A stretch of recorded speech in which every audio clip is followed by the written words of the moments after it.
ପ୍ରଥମେ ଛୋଟ ଛୋଟ କରି କୋବିଟିକୁ ଭଲ ଭାବରେ କାଟି ନେବେ। ତାକୁ ହଳଦୀ ପାଣିରେ ଧୋଇ ନେବେ। ସେଥିରେ କର୍ଣ୍ଣଫ୍ଲୋର ଅଳ୍ପ ମିଶାଇ ତାକୁ ଭଲସେ ମିଶାଇ ନେବେ। ତେଲ କଡ଼େଇ ବସାଇ ସେ କୋବିଟିକୁ ଭଲ ଭାବରେ ଛାଣି ନେବେ। ମସଲା ପାଇଁ ଟମାଟୋ ଅଦାକୁ ବାଟି ରଖିଥିବେ। ତେଲ କଡ଼େଇରେ କଞ୍ଚା ଲଙ୍କା ଟମାଟୋ ଅଦା ବଟା ଦେବେ।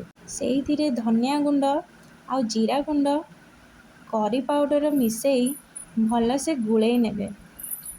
ମସଲା ଭଲରେ କଷିବାକୁ ଲାଗିବେ। ତାପରେ ସେଥିରେ କଞ୍ଚା ଲଙ୍କା ଗୁଣ୍ଡ, ହଳଦୀ ଗୁଣ୍ଡ, ଗୋଲମରିଚ ଗୁଣ୍ଡ ଆଉ ଘରେ ତିଆରି ହେଇଥିବା ହୋମମେଡ୍ ଗରମ ମସଲା ସେଥିରେ ପକାଇ ଘାଣ୍ଟି ନେବେ। ଆଉ ବଟା ଯାଇଥିବା କାଜୁ ବଟାକୁ ପକାଇକି କିଛି ସମୟ କଷାଇବାକୁ ଲାଗିବେ। ସେଥିରେ ଅଳ୍ପ ଚିନି, ସ୍ୱାଦ ଅନୁସାରେ ଲୁଣ, ଛଣା ଯାଇଥିବା ଆଳୁ କୋବିକି ଏକାଠି ମିଶାଇ ଭଲ ଭାବରେ କଷାଇବାକୁ ଲାଗିବେ।